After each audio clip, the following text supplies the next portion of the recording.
Hello, my name's Neil Trivedy and I'm from the Perfect Process Company. I'd like to talk to you today about how to analyse a process map by looking at the process shape, and then provide you with some top tips for creating a future state process, again by looking at the process shape. So here we see a typical current state process map. We can see the inputs at the top here and the end of the process down here at the bottom. But what we can also see are a number of wastes within the process just from the shape. If we follow the line to start with from the process, we can see, if we look around this circuit here, it's a bit of a circular process. And really what we've got here is non-sequential flow. And the arrows seem to stop and not go anywhere. So it's quite ambiguous what's really happening. The next area to look at is down here. And what we've got is a little bit of a circular process going on again as well. Thirdly, we have this area here, which is a lot of sequential processes, and these actually extend the timeline quite significantly.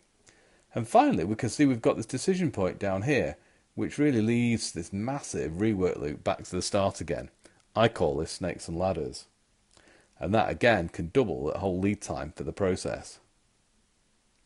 So we have non-sequential process, number 1, delays, number 2, number 3 is a serial process, and number 4 is the rework loop that we've seen. So if they were the wastes, how do we actually create a future state and reduce that magical lead time? Well, the first thing we see at the start of this process on the right hand side is this document, and that really are the standards that apply to the process. The next we see a meeting, and that is really a communications meeting to communicate the standards and criteria for the process. We have real decisions taking place here, and then we have parallel activities with these 4 activities occurring at the same time.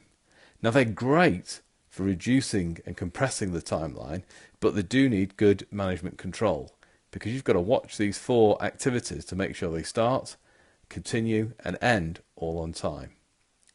And then overall, what we have going through the process is something that's quite simple, and that's important.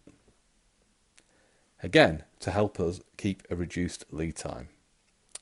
So we have a pre-entry checklist and the standards, we have a communications and alignment, we have real decisions taking place, parallel working, and overall we like to have simple flow. And if we put all those things together, we get the reduced lead time that we're all looking for. And you might say, why do we go on about lead time so much? Well, to be good at a short lead time, you have to be good at everything. You have to be good at communications, you have to be good at standards, you have to be able to do things right first time, and then also, my favourite, is to have a lot of parallel working going on. So if you need help with deploying Lean, please contact Neil Trivedy at the Perfect Process Company, and my contact details are there below. Thank you.